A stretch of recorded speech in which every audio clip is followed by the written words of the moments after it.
Question number 1 है, फिर से पार्ट करते हैं पार्ट 2 की, बात करते हैं पार्ट 2 की। क्वेश्चन नंबर 1 है 51 नंबर का, which among the following are correct with reference to Asia Pacific Broadcasting Union. हमको बात करनी है एशिया पैसिफिक ब्रॉडकास्टिंग यूनियन की, recently seen in the news.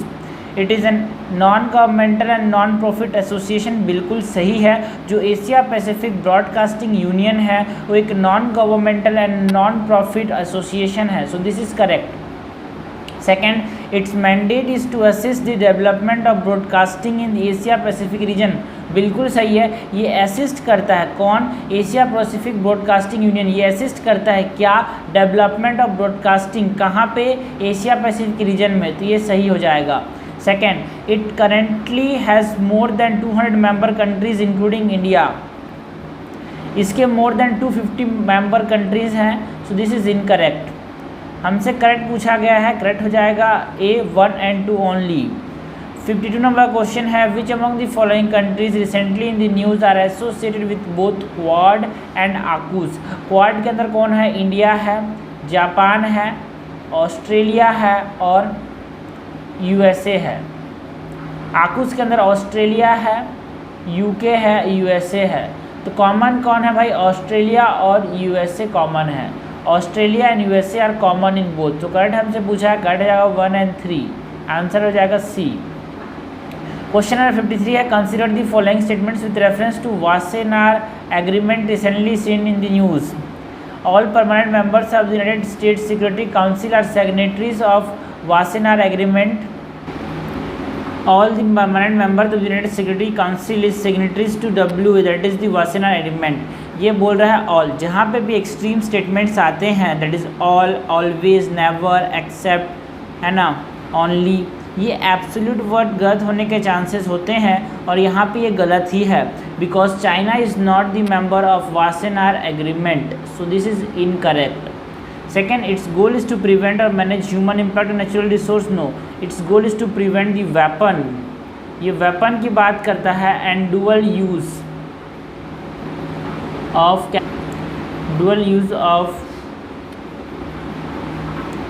goods and technologies। So this is incorrect। India has been the member of WA since its inspection. No, 2017 में India member बना था और जो वासेनार एग्रीमेंट है वो कब sign हुआ? ये साइन हुआ था 1996 में। सो दिस इज़ ऑल्सो इनकरेक्ट। हमसे इनकरेक्ट पूछा है भाई, तो कितने स्टेटमेंट्स इनकरेक्ट हैं? यहाँ पे सारे के सारे स्टेटमेंट्स इनकरेक्ट हैं। क्वेश्चन 54 है, which of the following statement is are incorrect regarding the GST compensation cess. It is not charged on the taxpayer who have opted for GST compensation scheme and exported notified goods। बिल्कुल सही है। It is collected by the state and the proceeds of the compensation cess are credited to a non-lapsable fund known as GST compensation fund। बिल्कुल सही है। It is collected by the state बोला, ये गलत है, because this cess is collected by the center। This is incorrect.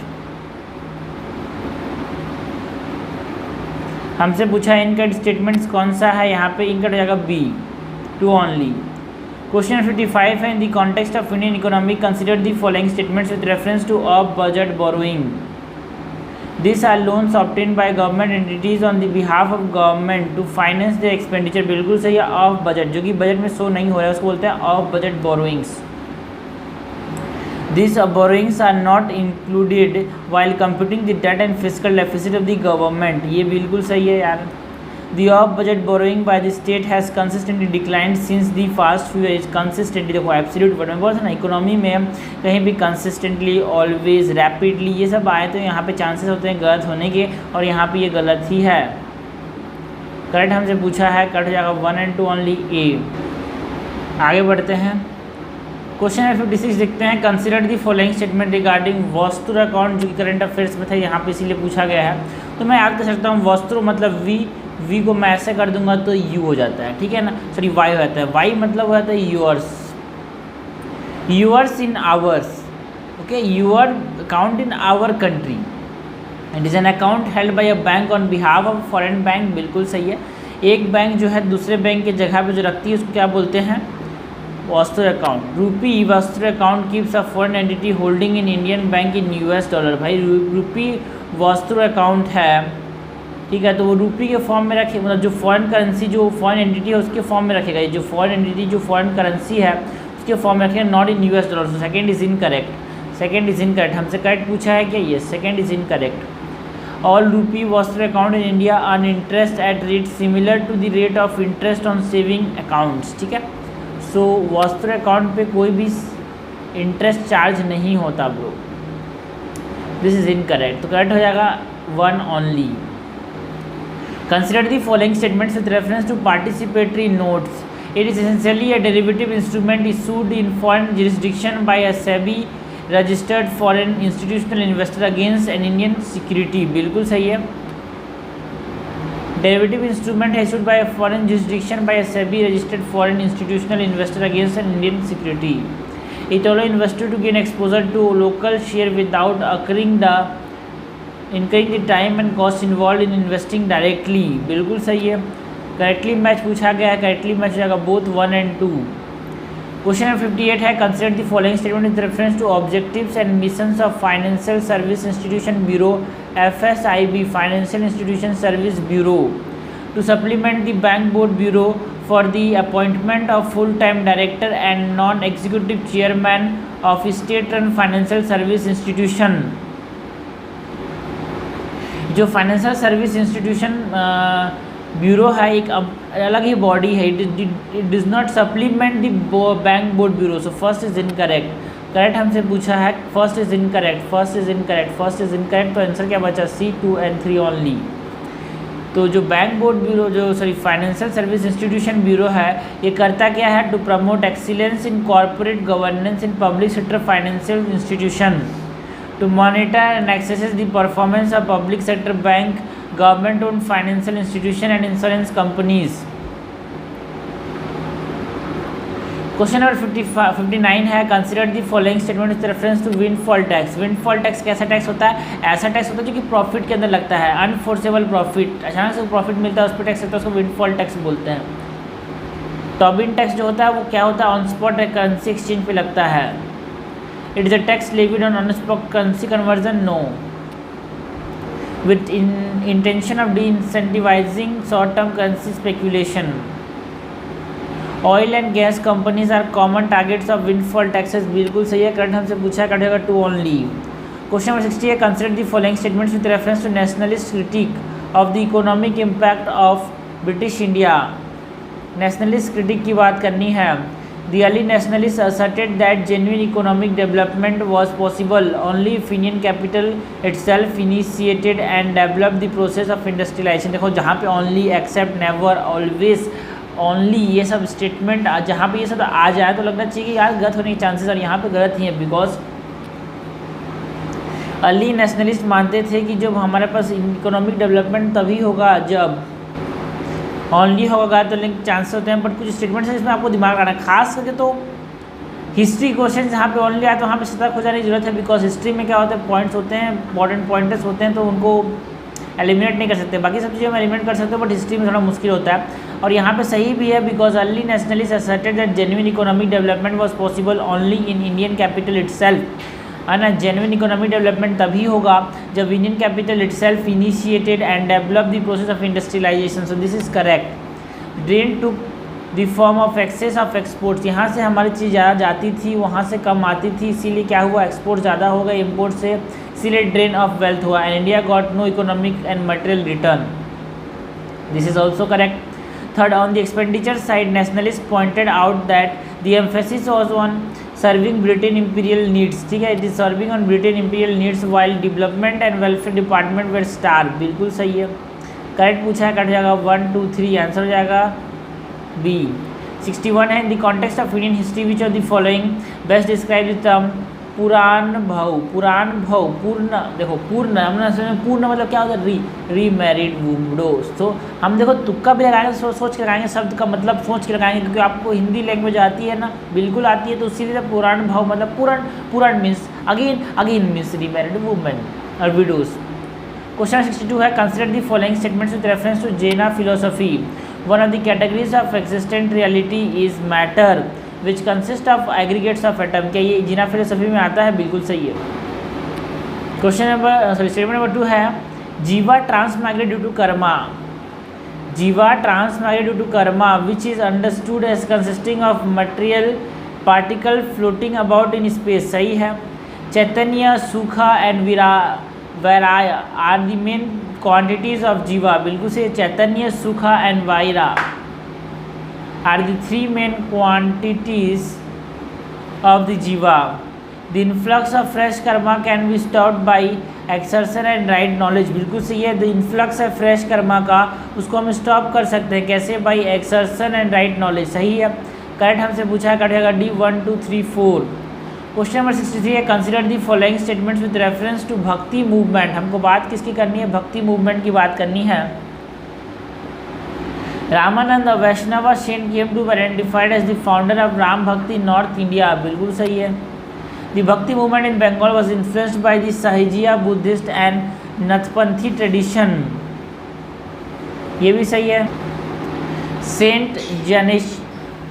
Saint Jnaneshwar in Maharashtra believe that the only way to attain God was through bhakti. बिल्कुल सही है। जो सेंट जनेश्वर थे वो ये मानते थे, महाराष्ट्र के थे, कि भगवान के पाने का एक ही रास्ता है भक्ति। करेक्ट हमसे पूछा गया है, करेक्ट हो जाएगा डी 1 2 3। क्वेश्चन नंबर 64 है consider the following statements with reference to Bahmani kingdom. Futuh us Salatin by Isami is used for reconstructing the history of Bahmani kingdom. This is correct. जो फतह उस सल्तीन बाई इस्लामी, मतलब फतह उस सल्तीन एक किताब है जो कि इस्लामी ने लिखा था, है ना, is used for reconstructing the history of Bahmani kingdom. सही है।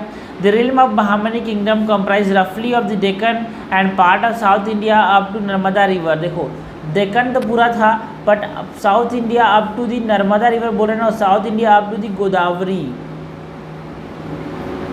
सो second is incorrect.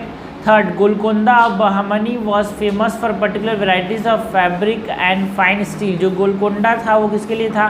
Famous fabric और फाइन स्टील के लिए। सो दिस इज करेक्ट। हमसे करेक्ट पूछा है, करेक्ट क्या हो जाएगा यहाँ पे? करेक्ट हो जाएगा 1 और 2 आंसर हो जाएगा, सॉरी 1 और 3 आंसर हो जाएगा यहाँ पे D.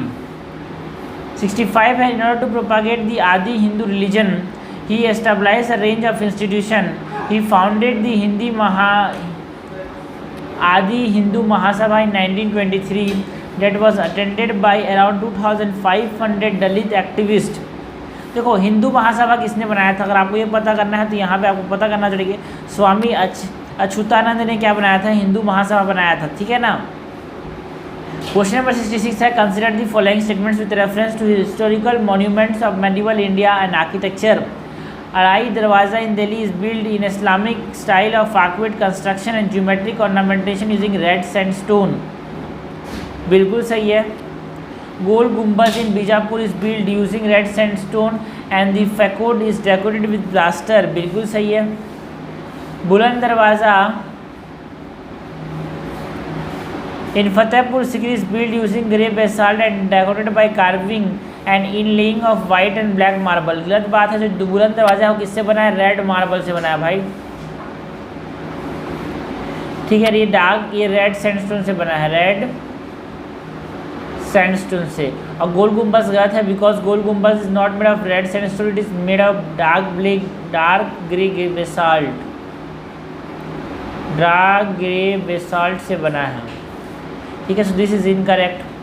Bibi ka Maqbara in Aurangabad sometime known as the Taj of Deccan is build using white marble. जो बीबी का मकबरा है वो किससे बना है? It is build using, completely दिखाया है पूरा का पूरा वाइट मार्बल से बनाया गया बीबी का मकबरा।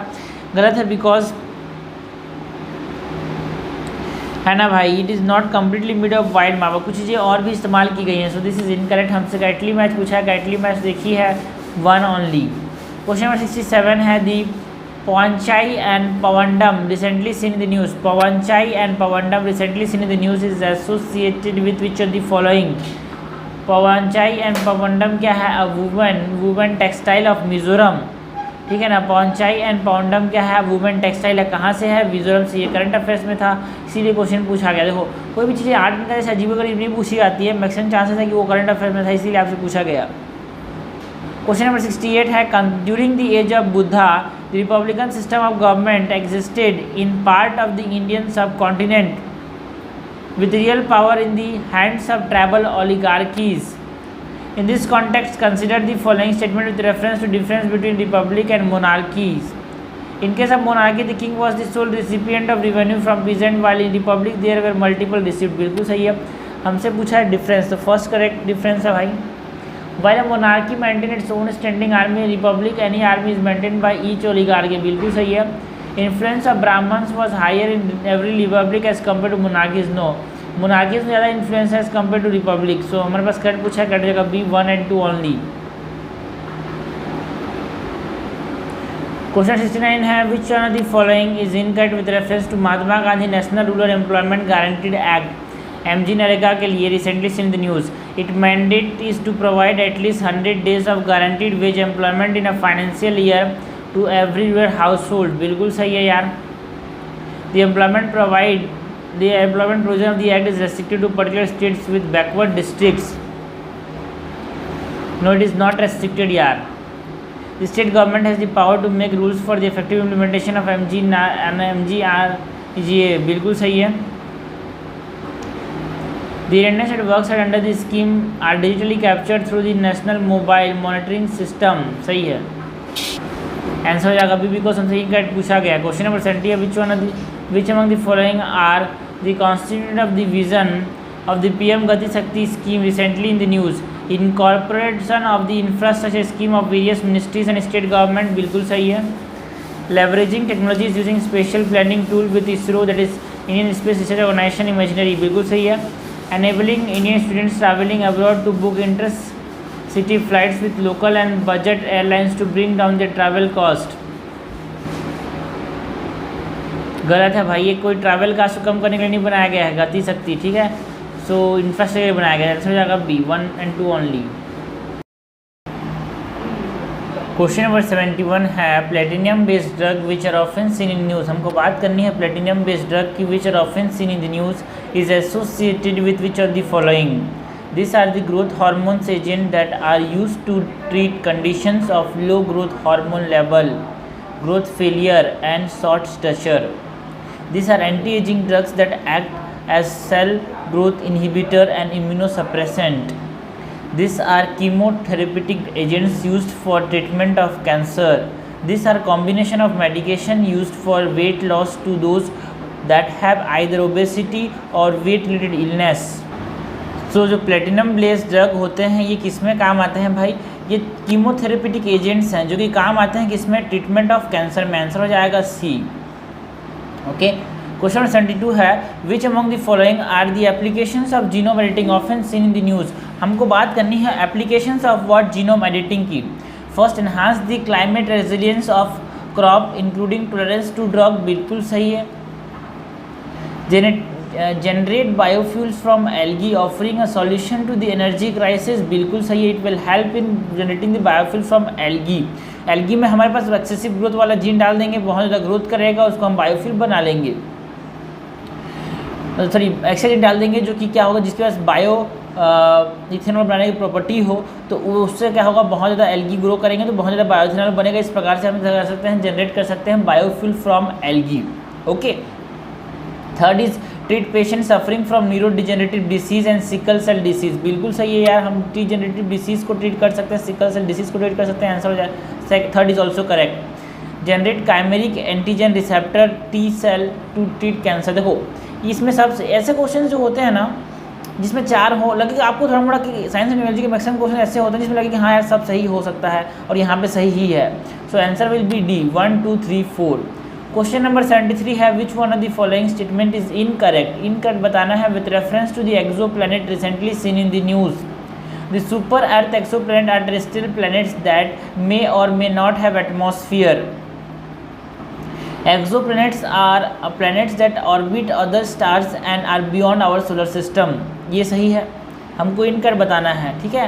Unlike the planet in our solar system, all exoplanets are similar in size. देखो यहाँ पे एक्सट्रीम वर्ड आ गया. All, always, never, except, only, all. ये सब क्या होते हैं? एक्सट्रीम वर्ड्स होते हैं. यहाँ पे गलत होने के चांसेस होते हैं. यहाँ पे गलत ही है बिकॉज दिस मतलब ऑल आर सिमिलर साइज बोल रहा है भाई, कोई छोटा होता है कोई बड़ा होता है, all can not be of similar size ना, so this is incorrect and this is the required answer. 74 है which among the following are micronutrient required for growth and development of crop plant, ठीक है ना, micronutrient बताना है, micronutrient तो manganese एक micronutrient है, आपको ये पता होना चाहिए, नाइट्रोजन इज नॉट एनपीके जो है वो माइक्रोन्यूट्रिएंट नहीं होता, माइक्रोन्यूट्रिएंट होता है, तो एन नहीं होगा, सो 1 को मैंने एलिमिनेट कर दिया, 1 को एलिमिनेट कर दिया, तो आंसर क्या बचा 2 4 5, तो इस तरह से आप करेक्ट कर सकते हो, करेक्ट पूछा गया है ना।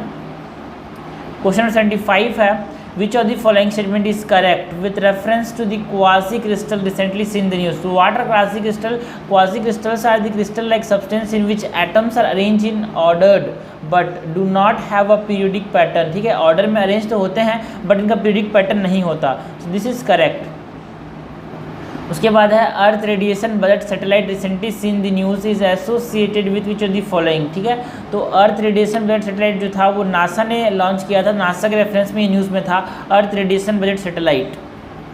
77 है कंसिडर द फॉलोइंग पेयर्स, कुछ ग्लेशियर्स दिए हैं, इनकी लोकेशंस को बात हमको करनी है। सो पहला है 12 सिगरी ग्लेशियर, क्या काराकोरम रेंज में है, नहीं, ये हिमाचल प्रदेश में है,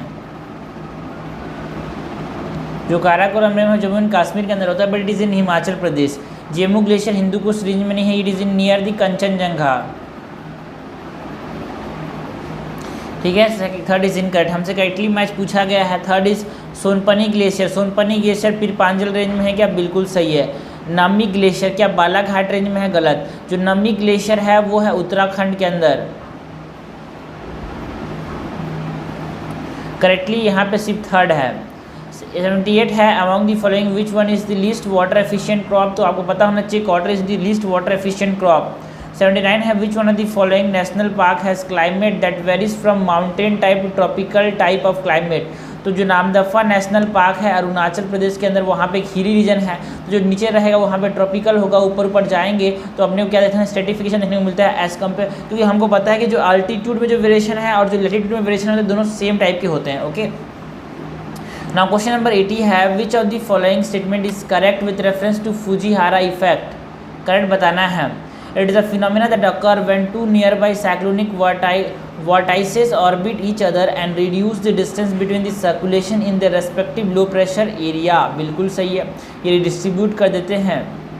second, it can cause change in the direction of motion of either or both of the associated cyclone, बिल्कुल सही है कि एक का या फिर दोनों का डायरेक्शन चेंज कर दिए सकते हैं ये। In this phenomena to associated cyclones will always देखो एक्सट्रीम वर्ड यार, सो दिस इज इनकरेक्ट, हमसे करेक्ट पूछा गया, करेक्ट हो जाएगा B 1 and 2 only. Question number 81 है consider the following pairs, national boundaries की बात करनी है, कंट्रीज, मैकमोहन लाइन इंडिया और पाकिस्तान के बीच में है क्या, नहीं, मैकमोहन लाइन इंडिया और चाइना के बीच में है, ठीक है। डूरंट लाइन किसके बीच में है, डूरंट लाइन अफगानिस्तान और पाकिस्तान के बीच में है क्या, बिल्कुल सही है, डूरंट लाइन क्या है अफगानिस्तान और पाकिस्तान के बीच में है। ग्रीन लाइन किसके बीच में है, जर्मनी और फ्रांस के बीच में है क्या, जो ग्रीन लाइन है वो है इजराइल और पैलेस्टीन के बीच में। करेक्टली मैच हमसे पूछा गया, करेक्टली मैच यहाँ पे 2 पेयर हो जाएंगे, सॉरी ओनली 1 पेयर, सिर्फ और सिर्फ डूरंट लाइन ही करेक्ट है। Consider the following statement with reference to Association of South East Asian nation, ASEAN के बारे में बताना है। It was established with the signing of Bangkok declaration, बिल्कुल सही है। इट हैज़ इसके मोर देन 15 मेंबर्स नहीं हैं, इसके 10 मेंबर हैं यार। आसियान के कितने मेंबर्स हैं, 10 मेंबर्स हैं। कौन कौन हो गया अपने पास, मलेशिया हो गया, थाईलैंड हो गया, वियतनाम हो गया, लाओस हो गया, कंबोडिया हो गया, ठीक है, फिलीपींस हो गया, अपने पास हो गया क्या साहब, सब हो गया भाई, वियतनाम, लाओस, ब्रुनेई हो गया, बैंकॉक हो गया, तो मतलब सिंगापुर हो गया, इंडोनेशिया हो गया। So the ASEAN coordinate council is the highest policy making body in ASEAN, so first is correct, second is incorrect, ठीक है, first is correct, second is incorrect, second is incorrect. ASEAN coordinating council is the highest policy making body, no, ASEAN summit is the highest policy making body, so this is incorrect. And ASEAN summit held twice annually, बिल्कुल सही है। ASEAN, तो second and third is incorrect, third is incorrect. ASEAN summit held twice annually, बिल्कुल सही है। ASEAN charter is legally binding agreement among its member, बिल्कुल सही है। जो आसियान को जो चार्टर होता है इट इज़ लीगली बाइंडिंग, तो हमारे पास करेक्ट पूछा है, करेक्ट हो जाएगा B 1, 2, sorry 1, 4 and 5। Question number 83 है which is correct sequence of occurrence of the following Ramsar sites as one find when travelling from west to east. तो west से east अगर जाएगा कोई आदमी तो कौन कौन से रामसर साइट हमको देखेगा। सबसे पहले तो खजादिया देखेगा। खजादिया कहाँ पे है? खजादिया इज इन गुजरात, ठीक है। उसके बाद लोनार, लोनार लेक कहाँ पे है? Lonar lake is in Maharashtra. इसके बाद है कंचीनाकुलम जो है ये महाराष्ट्र के अंदर है लोनार। कंचीनाकुलम जो है वो तमिलनाडु के अंदर है। सबसे लास्ट में है पाला वेटलैंड, ये है त्रिपुरा के अंदर। सो आंसर हो जाएगा 3 फिर 4 फिर 2 फिर 1, 3 4 2 1 करेक्ट हमसे पूछा है। क्वेश्चन नंबर 84 है which of the following can be the impact of release of excessive amount of nitrogen in reactive form in the environment. It reduce the growth of nitrogen in the water bodies. No, it will increase the growth of algae. It will reduce नहीं, it will increase the growth of algae because nutrient enrichment है भाई। Nitrogen is type of nutrient and it will lead to nutrient enrichment will lead to the excessive growth of algae because algae को भी चाहिए क्या? Nitrogen चाहिए यार। So first is incorrect. Correct हमसे पूछा है increase the chances of getting blue baby syndrome in infant. बिल्कुल सी नाइट्रोजन जो कंबाइन करेगा और मिथ हीमोग्लोबिन बना देगा। मिथ हीमोग्लोबिन क्या करेगा? अपने पास डीऑक्सीजनेटेड ऑक्सीजन को बढ़ा देगा तो उससे क्या होगा? ब्लू बेबी सिंड्रोम हो जाएगा। It contribute to the formation of ground level ozone. बिल्कुल सही, जो अपने पास नॉक्स होते हैं, नाइट्रोजन के ऑक्साइड्स होते हैं, ये किसके साथ कंबाइन करते हैं? ये वोलेटाइल ऑर्गेनिक कंपाउंड के साथ कंबाइन करते हैं और क्या बनाते हैं? ग्राउंड लेवल ओजोन की बात बनाते हैं। सो आंसर हो जाएगा C 2 and 3 ओनली। क्वेश्चन 25 है which of the following is are the reason factor for exposure of mercury pollution. Volcanic eruption से और वॉल्केनिक एमिशन से मर्करी पॉल्यूशन होता है क्या? बिल्कुल सही है। वेदरिंग ऑफ रॉक से मर्करी पॉल्यूशन होता है क्या? बिल्कुल सही है। बर्निंग ऑफ फॉसिल फ्यूल से मर्करी पॉल्यूशन होता है क्या? बिल्कुल सही है। इवेपोरेशन ऑफ वाटर बॉडी से होता है क्या? बिल्कुल सही है। तो इस तरह के जो क्वेश्चंस होते हैं ना जहाँ पे आपको थोड़ा सा लगे कि हाँ यार बिल्कुल सही होने के चांसेस है, वहाँ पे सही ही है। So this is correct. यहाँ पे आंसर हो जाएगा 2 3 4। क्वेश्चन नंबर 86 है consider the following statement regarding the grade response action plan. GRAP की बात करनी है। Recently in news it lay down set of measure to prevent deterioration of air quality in Delhi NCR region. बिल्कुल सही है। Commission for air quality management is a nodal agency for the implementation of grade response action plan. बिल्कुल सही है। Grid response action plan will be enforceable only on this concentration of 2.8 and PM10। नहीं भाई, बहुत सारे और भी हैं, लाइक अर्सेनिक हो गया, कार्बन मोनोऑक्साइड हो गया, बहुत सारे और भी हैं। 8 पॉल्यूटेंट्स है इसके अंदर। सो ये ओनली वाला स्टेटमेंट गलत होने के चांसेस होते हैं, यहाँ पे गलत ही हैं। This is incorrect. Third is incorrect. Correct हमसे पूछा गया है CAQM can ban the use of all 4 vehicles of the Delhi NCR region once the quality reaches the severe plus category। इसके अंदर हमारे पास और भी बहुत सारे आते हैं, जैसे कि ओजोन आता है, सल्फर डाइऑक्साइड आते हैं, नाइट्रोजन डाइऑक्साइड आते हैं, बहुत सारे और, ठीक है। So it is not the CA, that is it is not central air quality management which will ban, it is the state air quality management. So this is incorrect. हमसे correct पूछा है, कट होगा A 1 and 2 only. Question number 27 है which of the following statement is correct about carbon capture and storage. It is a process that involve capturing carbon dioxide from atmosphere and storing it in the ground. भाई ground में डालना नहीं है, पेड़ उगाना है, पेड़ कैप्चर करेंगे, कार्बन कैप्चर स्टोरेज को बोलते हैं, ठीक है ना। It can be use to reduce the process of emission from power plants, industrial process and other sources. बिल्कुल सही, ये हो जाएगा करेक्ट आंसर। क्वेश्चन नंबर 88 है which one of the following term describe a gradation among one ecosystem to another. ही gradation है तो इकोक्लाइन जो है वो ग्रेडेशन है। इकोटोन क्या है? जब दो जो कंबाइन करते हैं, हमको ग्रेडेशन की बात करनी है ना। ग्रेडेशन इकोक्लाइन से जहाँ भी जैसे हेलाइन में क्या होता है ना, हेलाइन हेलोक्लाइन, ठीक है ना, टेम्परेचर के लिए थर्मोक्लाइन। तो उस तरह से ग्रेडेशन जो होता है वो कहाँ पे क्लाइन वर्ड आता है, तो यहाँ पे इकोक्लाइन हो जाएगा जब वहाँ पे ग्रेडेशन देखने को मिलता है। 89 नंबर क्वेश्चन है what is Stockholm plus 50 conference often mention in the news. It is a United Nation conference to commemorate the first environmental conference. No, ये जो स्टॉकहोम कन्वेंशन हुआ था 1973 में, उसके 50 साल बाद जो हुआ था वो है Stockholm plus 50। Okay, it is a ministerial meeting of G20 held in Stockholm। No, it conference of the member of Arctic। No, it is a conference of member countries of the Convention on Biological Diversities।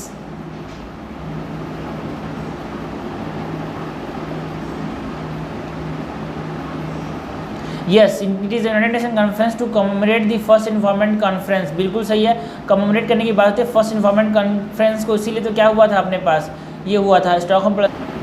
ना question number 90 है, in a pond ecosystem a zooplankton population increase, they consume large amount of phytoplanktons and as a result zooplankton soon become short of food supply. When starvation reduce zooplankton numbers, phytoplankton population begin to increase. ठीक है, zooplankton कम हो तो phytoplankton बढ़ जाएगा. Over time zooplankton population also increase and this pond continue at all trophic level. पहले ये बढ़ता है, फिर ये बढ़ता है, फिर ये बढ़ता है, फिर ये बढ़ता है, कभी ये कम होता है, ये बढ़ता है. So it is what homeostasis. Homeostasis is what? It is a balance. So it is a result of homeostasis. This process is what we call homeostasis. A balance between things is what we call homeostasis. हमारे body के अंदर भी homeostasis होता है. 91 number question है, ये news में था. The Windsor framework that was recently seen in the news is associated with which of the following? Transboundary share, ये ईरान, नॉर्दर्न आयरलैंड और यूनाइटेड किंगडम के बीच में एक डिस्ट्रप्शन ऑफ ट्रेड था यार, सिंपल सी बात है. 92 है, which of the following outline general principles of for the management of the use of international water resource including equitable utilisation and prevention of pollution. ठीक है, तो कौन सा डिक्लेरेशन है यहाँ पे? ये हेलेंस्की डिक्लेरेशन है ब्रो, है ना. इंटरनेशनल वाटर को यूज़ कैसे करना है उसके लिए हमारे पास कौन सा डिक्लेरेशन हुआ था? हेलेंस्की डिक्लेरेशन, हेलेंस्की रूल्स है यहाँ पे. 93 है, which one of the following statement is incorrect about the advocate general of a state. Advocate general के लिए इनकरेक्ट बताना है. The advocate general of a state is appointed by the chief justice of the high court of the concern state. बिल्कुल सही है, ऐसा लगेगा but it is incorrect because इसको chief justice of the high court appoint नहीं करता, इसको governor appoint करता है ब्रो, और ये इनकरेक्ट है तो हमारे पास आंसर जाएगा इनकरेक्ट. 94 है, the distribution of power and responsibilities between the centre and the state government is provided under the schedule of the constitution. ठीक है, डिस्ट्रीब्यूशन ऑफ पावर जो है सेंटर और स्टेट के बीच में वो कौन से गवर्नमेंट कौन से शेड्यूल में है? 7th schedule, that is union list, state list, concurrent list. In the context of India which among the following are the benefits associated with bicameral legislation. दो हाउसेस में क्या फ़ायदे होते हैं? It enhance the quality of debate and discussion, बिल्कुल सही है. It ensure the accountability in law making process, बिल्कुल सही है. प्रमोट फेडरलिज्म, ये भी सही है. Ensure the continuity in the parliamentary democracy, ये भी सही है. करेक्ट हमसे पूछा है, कट जाएगा डी 1 2 3 4. क्वेश्चन नंबर 96 है, with reference to Indian polity consider the following statements about cooperative societies. Following cooperative societies is the fundamental right available only to the citizen. 15, 16, 19, 29, 30 जो है 15, 16, 19, 29, 30 ये fundamental rights only to the citizens देखने को मिलते हैं. और 19 के अंदर हमारे पास क्या आता है? कोऑपरेटिव सोसाइटीज़ को बनाने का ताकत. So this is correct. Cooperative societies is subject mention under the union list in the 7th schedule of the union constitution. No, cooperative societies जो है वो स्टेट लिस्ट के अंदर मेंशन है, यूनियन लिस्ट के अंदर मेंशन नहीं है. So this is incorrect. Administrative and financial control of multi state cooperative societies is with the central government, बिल्कुल सही है. करेक्ट हमसे पूछा गया है, करेक्ट हो जाएगा 1 and 3 बी. 97 नंबर क्वेश्चन है, which one of the following option is correct about the deputy speaker of Lok Sabha. जो डेप्यूटी स्पीकर है उसके बारे में न्यूज़ में से इसलिए क्वेश्चन पूछा गया है. The deputy speaker will assume the role of chairman of the committee automatically if appointed as the member of the parliament, बिल्कुल सही है. The deputy speaker hold a position subordinate, no it is not subordinate, this is incorrect. Subordinate to the speaker of the Lok Sabha and is accountable to the speaker. No, it is not subordinate. Both are at the same level. C, he or she preside over the joint sitting of both house of the parliament. No, it is not the speaker. It is not the deputy speaker. It is the speaker. तो joint sitting में deputy chairman जो होगा राज्यसभा का, deputy chairman जो होगा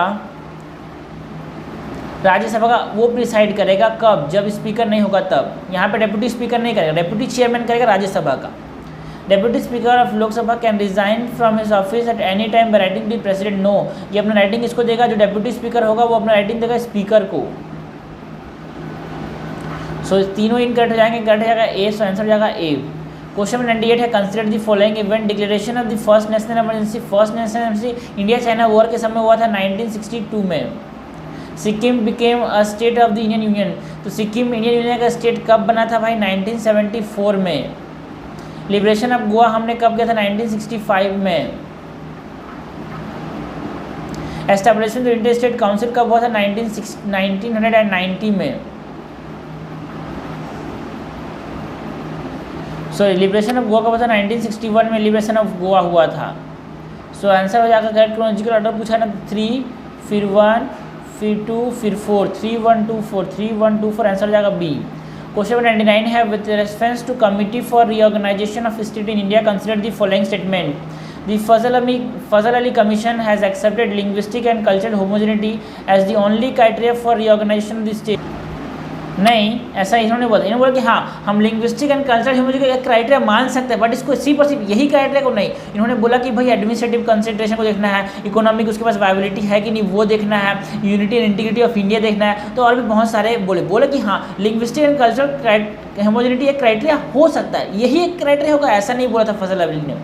So first is incorrect. Mahajan Commission was set up by the government of India to look into the border dispute between Karnataka and Maharashtra। बिल्कुल सही है। जो महाजन कमीशन था वो महाराष्ट्र और कर्नाटक में जो बॉर्डर डिस्प्यूट है ना, उसको रिलेशनशिप बनाते हुए था, तो करेक्ट हो जाएगा बी, 2 ओनली। क्वेश्चन नंबर 100 है consider the following statement with reference to rock edicts of Ashoka.